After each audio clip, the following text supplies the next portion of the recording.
Depósito do Mercado Livre, percorrendo na velocidade da via.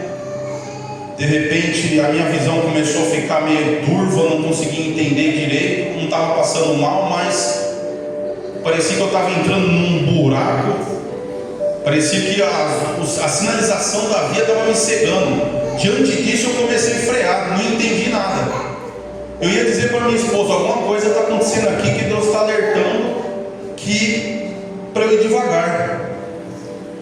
Irmãos, quando eu fiz a curva, passou o Mercado Livre, assim que eu fiz a curva assim, acho que não tinha nem 30 segundos que aconteceu um acidente gravíssimo. Um carro veio na contramão, se enfiou debaixo de um ônibus, o ônibus atravessou a via inteira, só havia um pedacinho assim, para eu entrar e ficar ali guardado, na sombra do Altíssimo.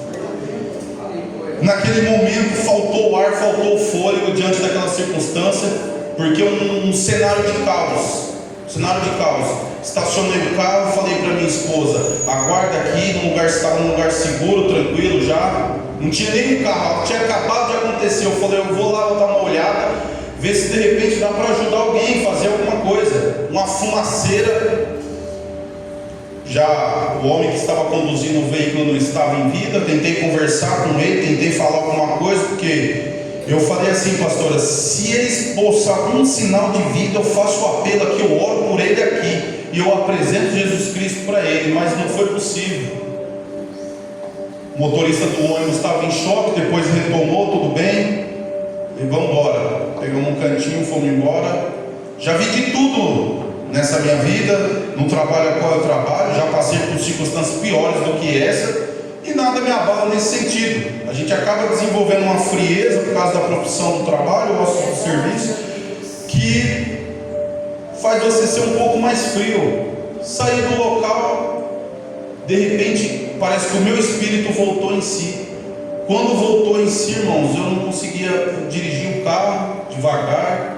Cheguei em casa, não conseguia falar direito, conversar com a minha esposa, e eu falei, meu Deus, o que é isso?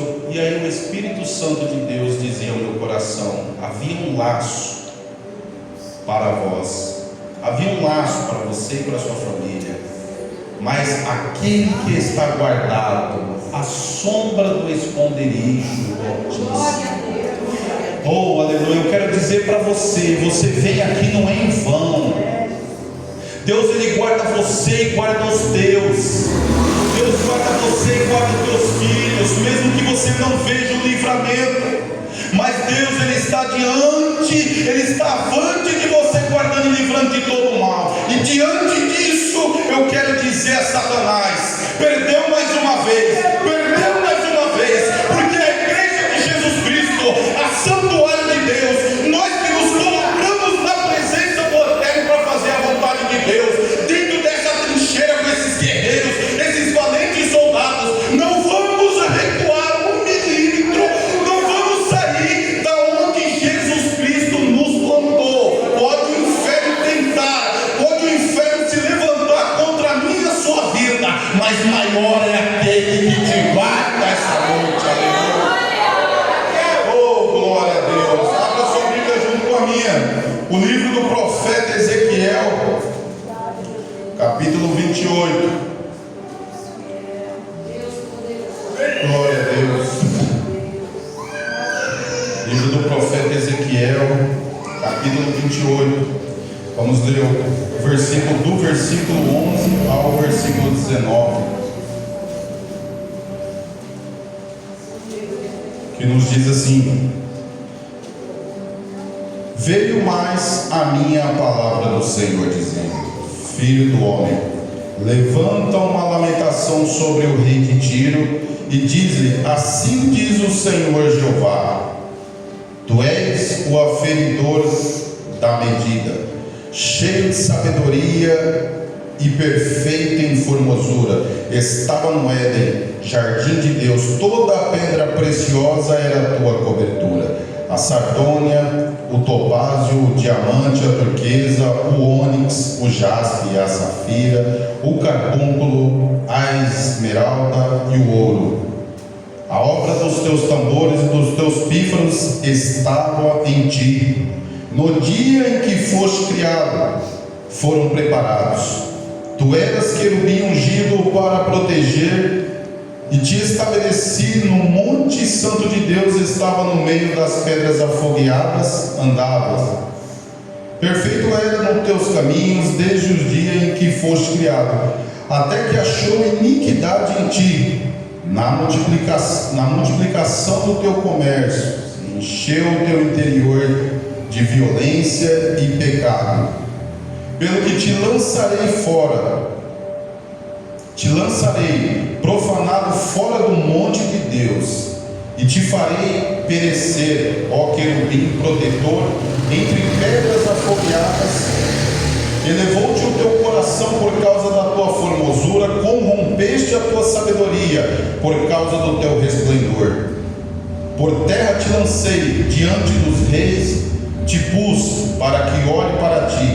Pela multidão das tuas iniquidades, pela injustiça do teu comércio, profanaste os teus santuários. Eu, pois, fiz sair do meio de ti um fogo que te consumiu a ti, e te tornei em cinzas sobre a terra. Aos olhos de todos os que te veem, todos os que te conhecem entre os povos, estão espantados de ti. Em grande espanto te tornaste, e nunca mais será para sempre. Amém? Podeis assentar essa noite. Glória ao Deus Todo-Poderoso. Ontem o presbítero André ministrou ontem em Isaías 54:11, e eu vejo uma conexão do que o presbítero pregou e com essa palavra que também o Senhor nos traz essa noite. Digo a você que essa palavra Deus já tem um tempo que colocou e ministrou no meu coração. Você vai falar em coincidência? O servo de Deus não vive de coincidência, mas ele vive da palavra que Deus fala.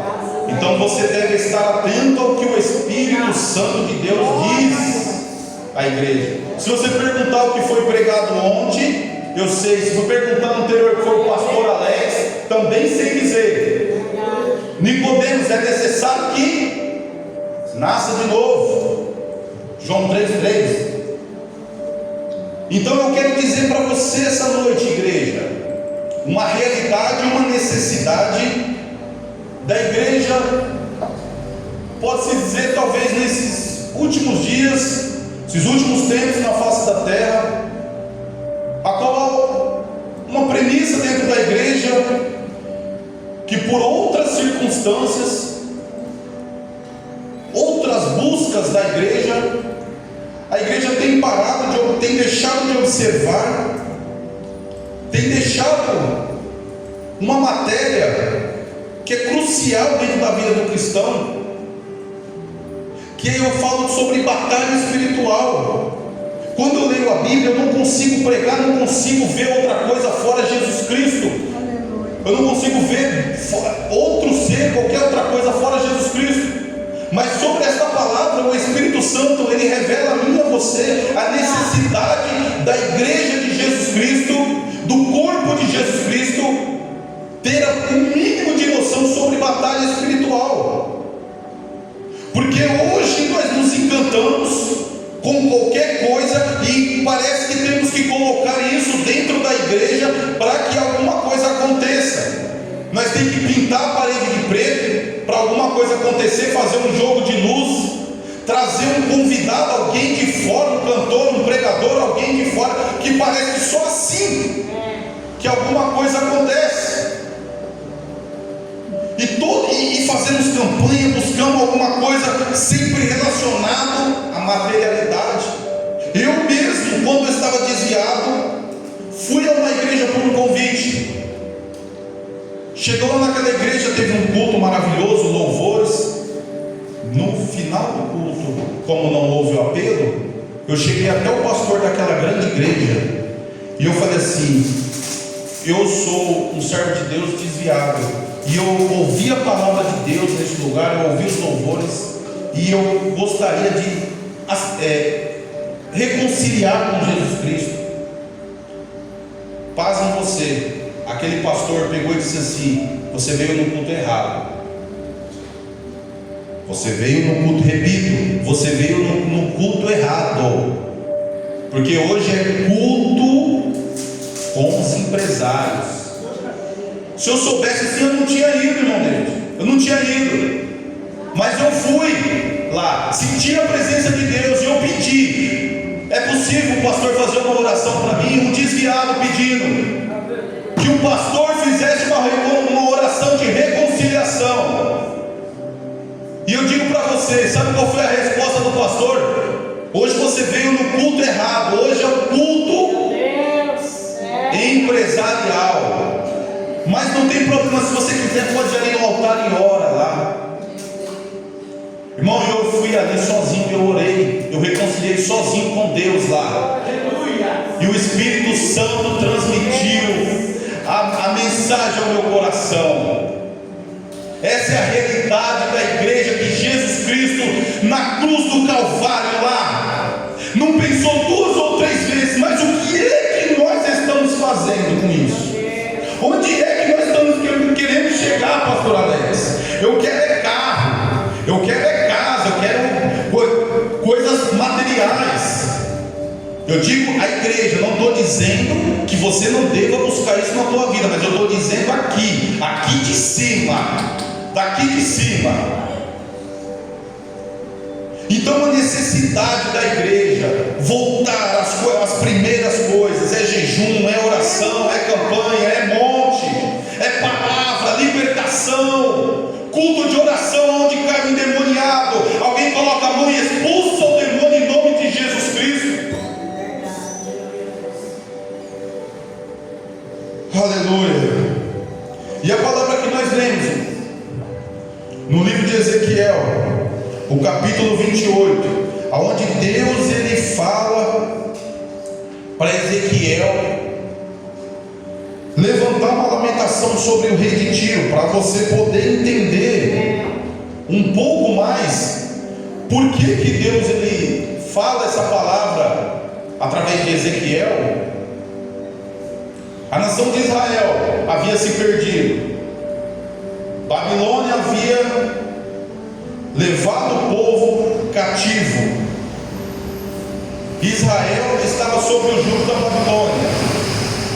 Ezequiel profetizava junto aos exilados na Babilônia. E diante daquela circunstância, aquele momento ao qual Israel estava destruído, massacrado, as nações vizinhas fazia zombar, fazia dizer palavras de soberba sobre Israel. Vocês foram derrotados, vocês não eram uma nação forte, vocês se acabaram, agora vocês não têm mais glória. Cadê o seu Deus? Onde está aí o seu Deus? Mas mal eles sabiam que era Deus tratando com o seu povo. Mal sabia eles que era o Pai conduzindo os seus filhos no caminho correto. Só que aí o de fora lá entendia o contrário. E a Bíblia vai dizer que havia uma nação no norte de Israel chamada Tiro. E o seu rei, lá no capítulo 26, diz assim: Jerusalém está quebrada, a porta dos povos virou-se para mim, e eu me encherei agora que ela está assolada. E aí essas circunstâncias, às vezes, se você olha na tua vida, porque você olha o mundo, ou o mundo te olha, e não há uma semelhança, e parece que algo está errado. Mas eu digo para você, é Deus corrigindo, não pelo teu erro, mas conduzindo no caminho, colocando, apertando, ajustando, dentro do que tem que estar dentro do padrão de Deus. E às vezes somos julgados por isso, às vezes somos colocados em situações vexatórias. Mas a Bíblia diz, ela enfatiza, que Deus ele diz que Ele está contra a nação que está dizendo pronúncias pejorativas contra Israel. O mundo olha a mim e a você e pensa que há alguma... como diz, né? O povo quadrado, o povo diferente, o povo que acha que é muito diferente, mas mal ele sabe que Deus está contra o mundo. Mal ele sabe que Deus Todo-Poderoso, o dedo de Deus, está apontado diretamente para eles. E a minha sua Bíblia diz que diante disso, diante dessa situação, desse quadro, a qual Tiro se ensoberbeceu, se pensou que era grande, achou que era uma nação que também não estava sujeita à destruição.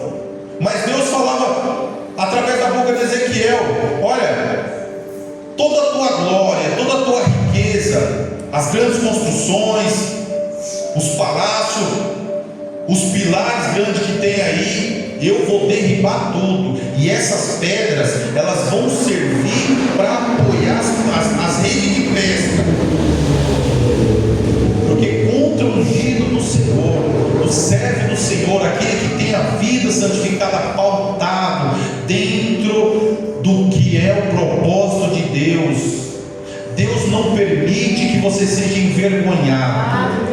Deus jamais permitirá que você esteja em circunstância vexatória deste mundo. Guarde essa palavra, porque Deus é o eterno que guarda a tua vida. Se você olhar, eu estava vendo os vídeos nos dias atuais do que era a antiga nação de Tiro.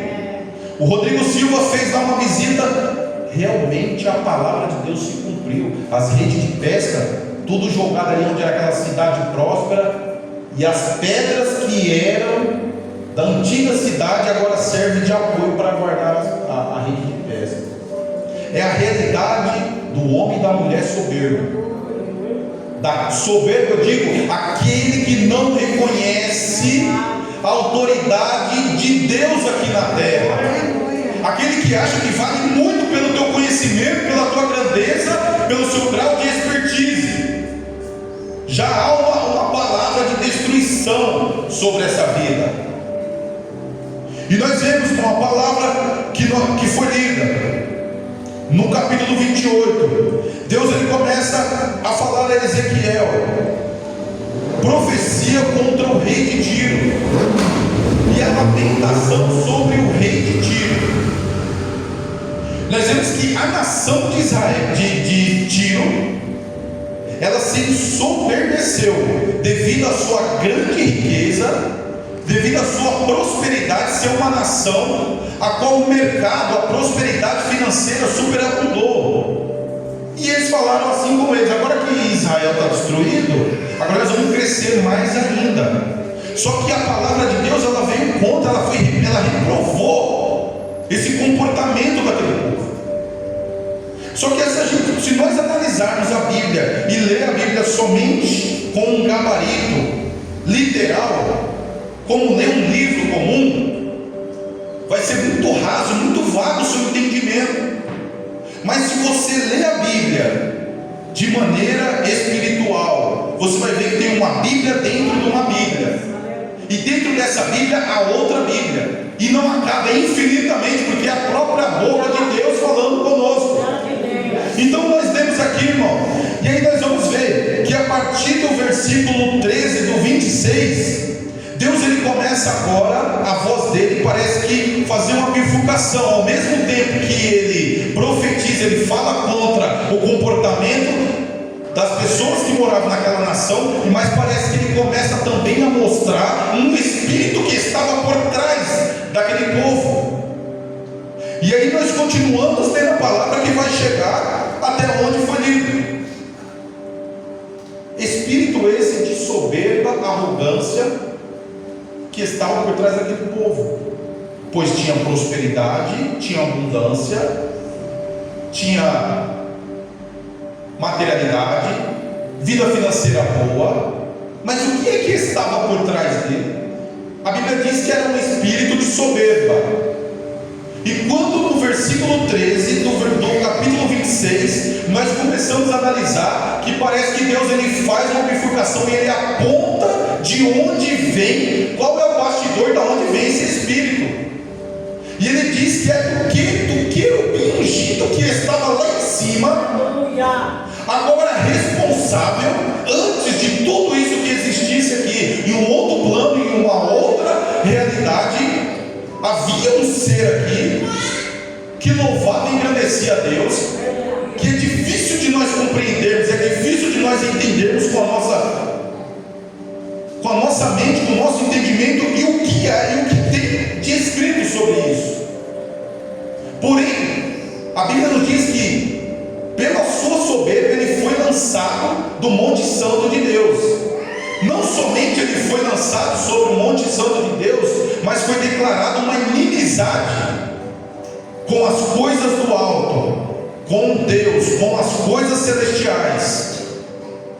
No capítulo 5 e o versículo 8 de 1 Pedro, nos diz assim: vigiais, sede sóbrio, vigiais, pois o vosso inimigo, o diabo, o vosso inimigo, anda ao derredor, bramando como leão, procurando a quem possa tragar. Então a realidade, queira você ou não, entender isso ou não, queira você ignorar isso ou não, não vai alterar o resultado de que há alguém tramando 24 horas contra a tua vida. Há alguém tramando 24 horas, não é para a sua derrota, é para a tua morte, é para a execução em cabo da tua vida, porque só assim se extermina algo de Deus aqui na terra. Só que mal ele sabe, ou ele sabe, mas talvez você não sabe, que não dormirá nem tosquenejará o guardião de Israel, aquele que te levantou sobre a terra. Ele é fiel para guardar os teus passos, ele é fiel para desarmar o laço do inimigo, despedaçar a lança e quebrar a armadilha na minha e na tua vida. Glória a Deus. Então a realidade é essa, igreja.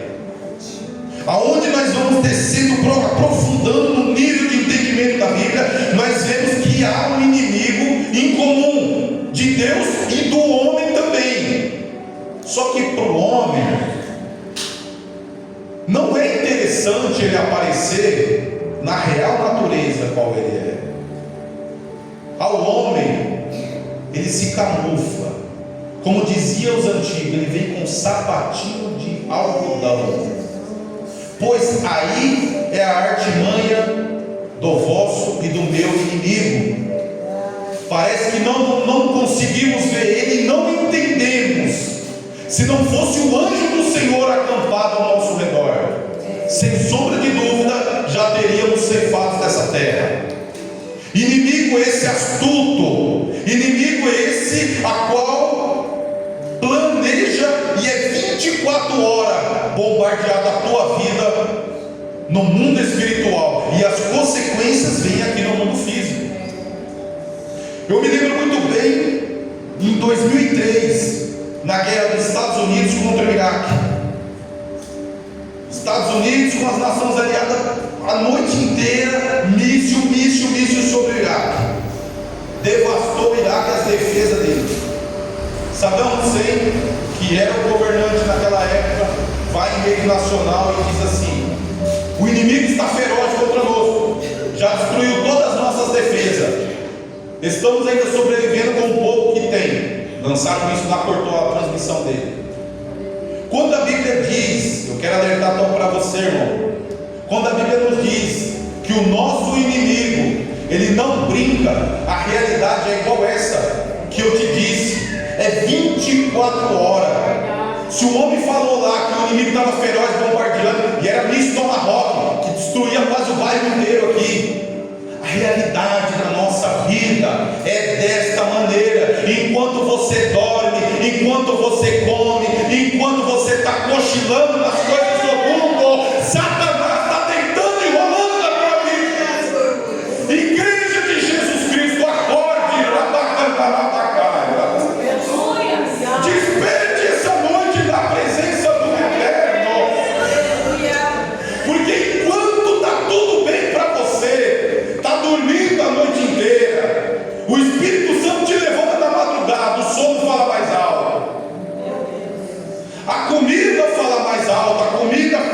física, material, a Coca-Cola, a macarronada, o churrasco, o conforto da vida, está tudo bem. O inimigo está só aplaudindo a minha e a tua vida, e a igreja perdendo a sua força. Mas essa igreja aqui, ela vai avançar. E queira Satanás e o inferno ou não, as portas do inferno não estarão abertas na tua vida. Oh, aleluia! Eu profetizo isso na minha e na tua vida esta noite. Oh, aleluia! Se nós descermos mais um pouco ainda, o Espírito Santo nos revela muito bem qual é essa artimanha. No capítulo 28 e o versículo 13, lá no finalzinho nos diz assim: a obra dos teus tambores e dos teus pífaros estavam em ti, no dia em que foste criado foram preparados. Aqui eu não consigo ter entendimento, ou muitos dizem, pastor Alex, que está se referindo somente ao rei de Tiro. Ok, é direito do pensador, mas eu não consigo ler a Bíblia aqui e não ver o inimigo aqui dentro, e Deus descrevendo a artimanha, a forma que ele atua dentro da vida do homem. Por que é que o Criador coloca aqui que dentro dele estavam as obras do tambor e do pífaro? Do pífaro quer dizer é o flautista, a flauta, aquele toque suave, doce da flauta que faz você dormir. Segundo produtores musicais, o porquê é que o carnaval é colocado no tambor? O porquê que no carnaval, nesses ritmos, aonde tem que remexer o corpo, tem que balançar o esqueleto, assim, um tambor, mas alguma coisa do tipo parecido com um tambor, porque aquele ritmo do tambor, isso eu digo dos dois lados. Se nós vemos a sociedade, principalmente a sociedade brasileira, ela está dividida hoje, progressista, de esquerda e de direita, e a igreja não está em nenhum desses. Se engana quem quer usar a igreja para colocar as suas políticas, suas ideologias. Engane-se, porque a Bíblia diz: 1000 cairão ao teu lado e 10.000 à tua direita. Amém? Para poucos entenderem, para quem entendeu um ponto é um texto. Então nós vemos, irmãos, que o tambor ele tem essa capacidade de fazer o corpo entrar em movimento, somente da cintura para baixo. Por que no carnaval o povo fica a noite inteira sambando? E a noite inteira a caixinha, o tambor e dentro do mundo do militar, do militarismo, irmão David, também é a mesma coisa. Tem uma banda lá que diz: é bumbo no pé direito, e aí vai conduzindo um batalhão inteiro, uma companhia inteira, e não é aquilo ali, porque o corpo é conduzido dentro daquilo ali. Eu quero dizer sobre isso. Dentro da inconsciência, o corpo funciona. Dentro, quando a gente deixamos de pensar, deixamos de raciocinar, deixamos de ter uma vida prestando atenção do que é que nós estamos fazendo, parece que o corpo ele vai no automático. Quando a gente vem aqui, ou quando está indo embora, ali perto do Vale Verde, ali perto do Roldão, tem um bar, eu não sei o que é, eu não sei o que é aquilo ali, mas é tanto carro, irmãos, que não cabe mais ali. E você olha lá dentro, o povo está remexendo o esqueleto e é um tambor batendo lá dentro, e você não dá para entender por que está daquele jeito. Mas o corpo ele obedece à música. O corpo ele tem uma sincronia, uma semelhança com a música, que conforme batendo, daqui a pouco você está lá batendo o pezinho, daqui a pouco você está lá, o corpo, ele vibra dentro disso.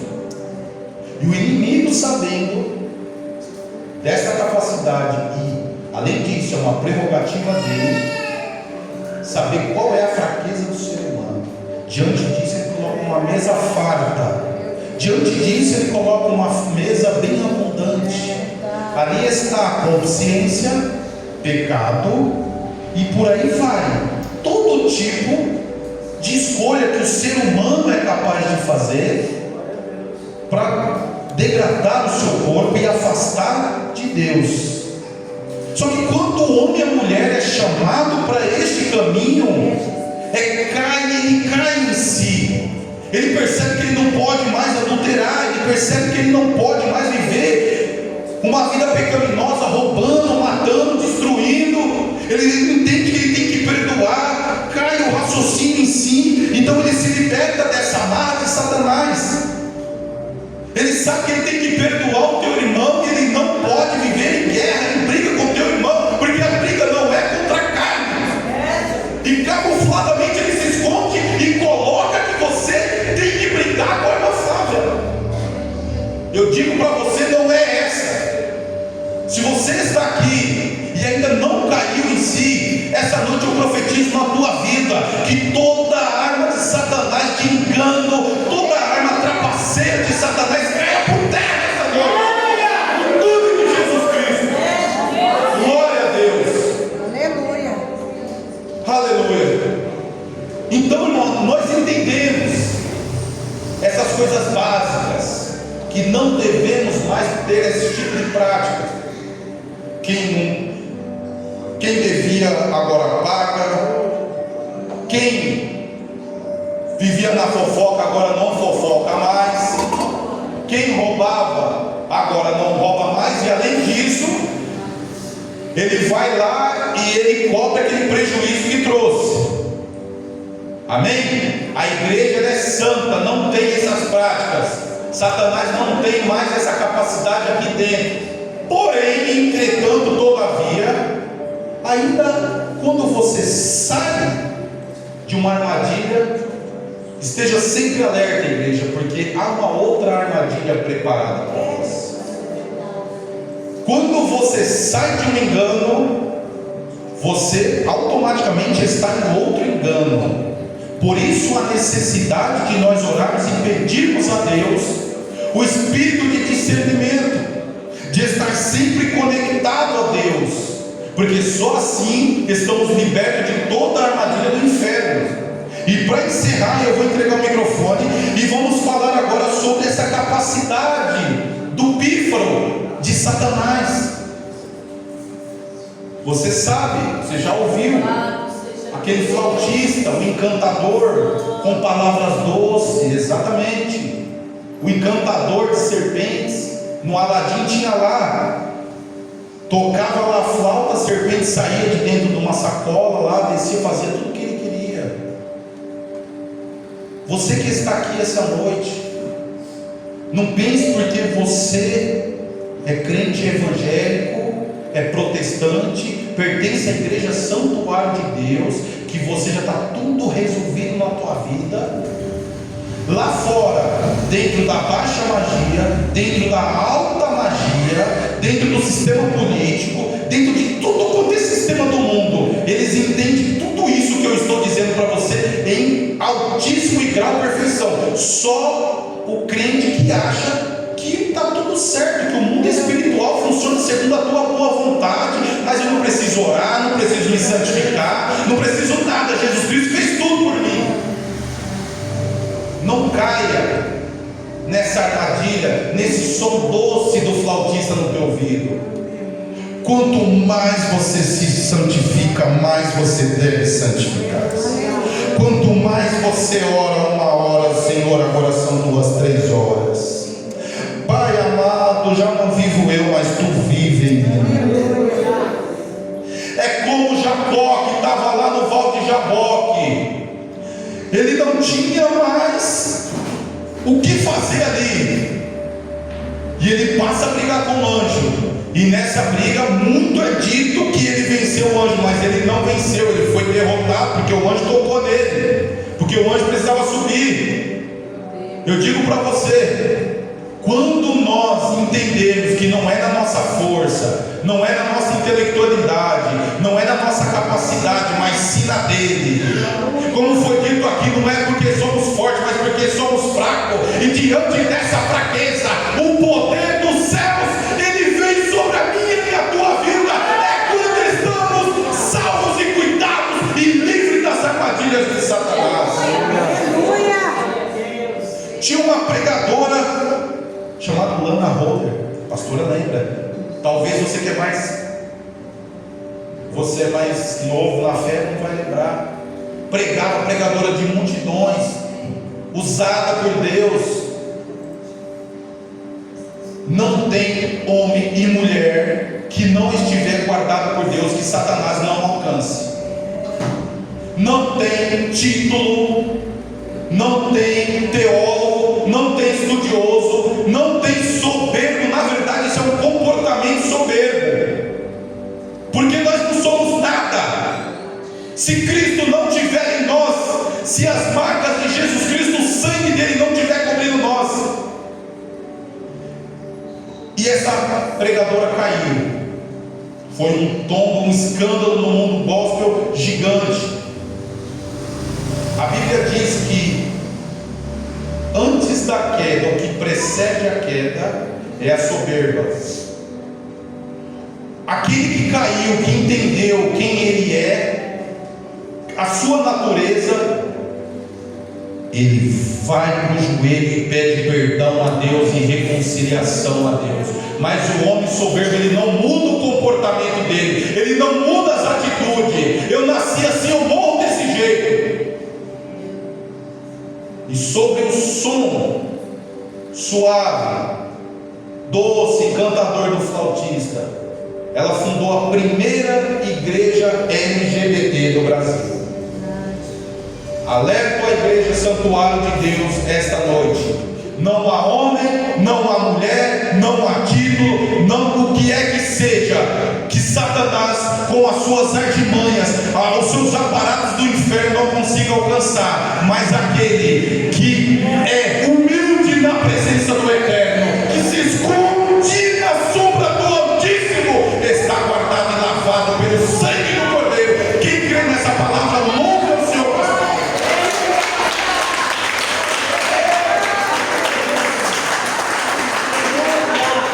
Glória a Deus, obrigado por essa palavra em nome de Jesus. Que a igreja venha guardar a palavra ao coração, aleluia, porque certamente Deus falou com cada um de nós, em nome do Senhor Jesus Cristo, aleluia.